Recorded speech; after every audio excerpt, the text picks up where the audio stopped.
Assalamualaikum warahmatullahi wabarakatuh. Alhamdulillahirabbil alamin. Allahumma shalli ala Muhammadin wa ala alihi wa sahbihi ajma'in. Wa qala ta'ala fi kitabihil karim, syahrul ramadhan alladzi unzila fihi al-Qur'an hudan lin-nasi wa bayyinatin minal huda wal furqan. Faman syahida minkum asy-syahra falyasum. Wa qala Rasulullah sallallahu alaihi wasallam, man shoma ramadhana imanan wa ihtisaban ghufira lahu ma taqaddama min dzambi. Shadaqallah wa shadaqa Rasul Karim wa nahnu ala dzalika minasy syahidin. Amma ba'd. Ikhwatil Islam, saudara-saudaraku yang dimuliakan Allah Subhanahu wa taala, telah datang kepada kita sebuah bulan yang mulia, yang di dalamnya diturunkan Al-Quran berupa petunjuk, penjelasan-penjelasan, dan pembeda antara yang hak dan yang batil.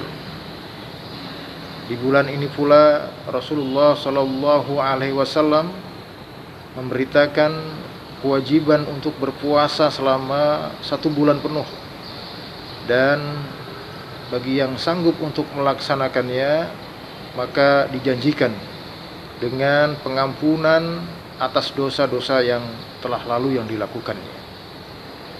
Betapa amat mulianya bulan ini, sehingga simbol-simbol utama umat Islam juga berkaitan erat dengan bulan ini, di mana kita ketahui bahwa wahyu pertama yang disampaikan malaikat Jibril alaihissalam kepada Rasulullah sallallahu alaihi wasallam adalah surah Al-Alaq ayat 1 sampai 5 yang diturunkan pada malam Lailatul Qadar.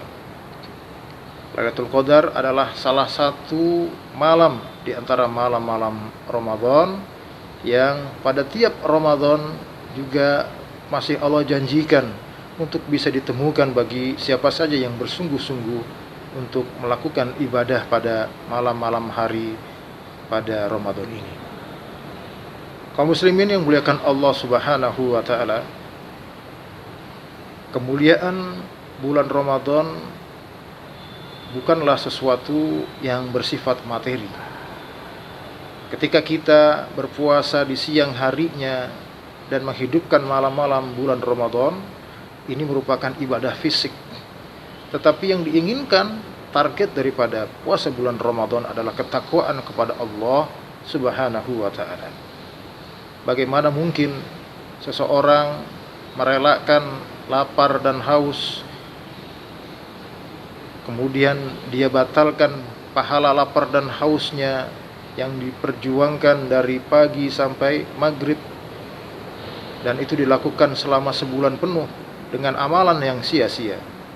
Maka tentu ibadah Ramadan ini harus disertai dengan hadirul qalb. Kalau dalam sholat kita mengenal khusyuk, maka dalam bulan Ramadan pun sebetulnya kita juga mengenal kekhusyuan itu.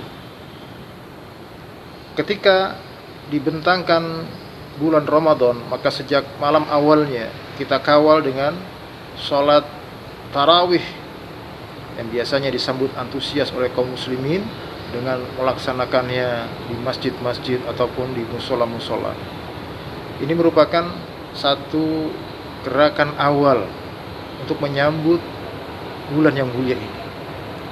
Kemudian juga setelah kita bertarawih dan tidur pada malam harinya, menjelang subuh, maka akan ada satu gelaran yang merupakan rangkaian awal daripada puasa, yaitu bersantap sahur, yaitu santap malam di akhir ataupun santap malam di akhir malam menjelang datangnya waktu fajar.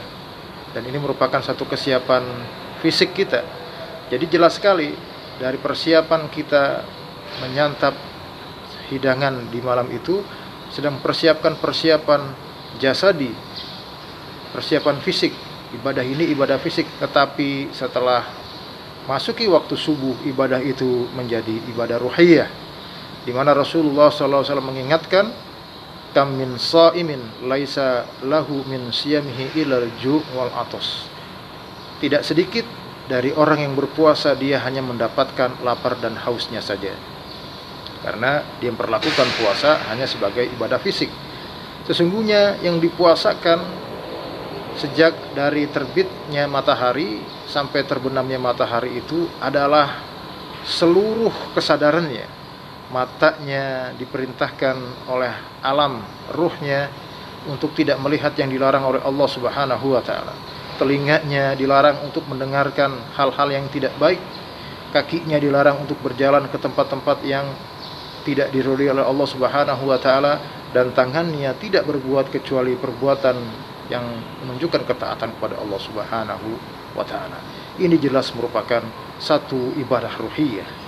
Maka sangat sayang sekali bagi orang-orang yang memaknai lapar dan haus ini harus disiasati dengan mencari kegiatan-kegiatan untuk menghilangkan rasa lapar dan haus ini saja, dengan cara mencari-cari permainan.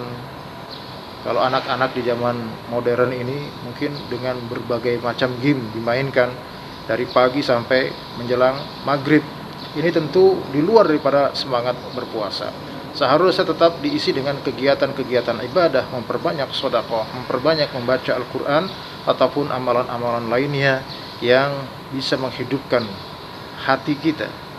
Termasuk banyak sekali kalau kita mau lihat atau memanfaatkan kemajuan zaman ini, banyak sekali kajian-kajian yang baik di saluran-saluran media sosial ataupun di saluran-saluran lainnya, bahkan di televisi pun, yang biasanya pertontonkan tontonan yang bersifat hiburan saja, namun pada datangnya bulan Ramadan ini mereka juga mempersiapkan hal-hal yang mengantarkan kepada ketenangan jiwa dan juga mengantarkan kepada tambahnya keilmuan dan ketakwaan kepada Allah Subhanahu wa taala. Selain itu, bulan Ramadan dikenal dengan bulan Quran, Syahrul Quran. Jangan sampai bulan Ramadan ini berlalu kemampuan membaca Quran kita tidak bertambah, baik itu kemampuan membacanya sebagai bacaan, sebagai teks, ataupun kemampuannya untuk memahami Al-Quran sebagai pesan dari Allah Subhanahu wa taala yang berupa hukum-hukum dan hal-hal yang menunjukkan kita kepada hidayah Islam, dan sampai bisa membedakan yang baik dan yang buruk. Maka kita persiapkan dengan baik. Apabila biasanya di luar Ramadan kita tidak bisa mengkhatamkan Al-Quran, maka minimal setiap hari bulan Ramadan kita membaca 1 juz Al-Quran. Apabila kemampuan kita membaca Al-Quran itu sangat terbatas, umpama sekali duduk kita hanya mampu membaca 10-15 menit, periksalah, jangan-jangan ukuran Al-Quran yang kita baca tidak sesuai dengan kemampuan mata kita. Bisa saja ada masalah pada mata kita karena min atau plus, maka dicari Al-Quran yang ukurannya lebih besar, sehingga kita mampu untuk membaca Al-Quran sekali duduk selama setengah sampai 1 jam. Barangkali dengan ditemukannya kacamata yang cocok untuk mata kita, kita akan mampu membaca Al-Quran lebih lama lagi. Jadi bukan karena godaan setan sehingga kita membaca Quran baru sebentar kemudian mengantuk. Bisa jadi itu masalah pada pandangan kita karena ada kerusakan di mata kita, atau ukuran Al-Qur'annya yang tidak sesuai dengan kita. Maka marilah kita manfaatkan momen Ramadan ini untuk memperbaiki diri kita dengan penuh kesadaran bahwa Ramadan adalah bulan kesempatan yang Allah berikan kepada kita semua, bentuk kasih sayang Allah Subhanahu wa taala yang sangat besar kepada para pendosa untuk menempuh jalan takwa dengan cara-cara yang lebih mudah di samping atau di luar bulan Ramadan ini. Setidaknya kita manfaatkan untuk banyak beristighfar, mohon ampun kepada Allah Subhanahu wa taala dan bertaubat kepadanya. Semoga dengan berakhirnya bulan Ramadan benar-benar kita menjadi orang yang bertakwa, mendapatkan ampunan dari Allah Subhanahu wa taala dan masuk dalam golongan orang-orang yang bertobat kepada Allah Subhanahu wa taala. Yang benar, yang hak datang dari Allah. Kalaupun ada kesalahan, Saya mohon ampun kepada Allah Subhanahu wa taala. Billahi taufik wal hidayah. Wassalamualaikum warahmatullahi wabarakatuh.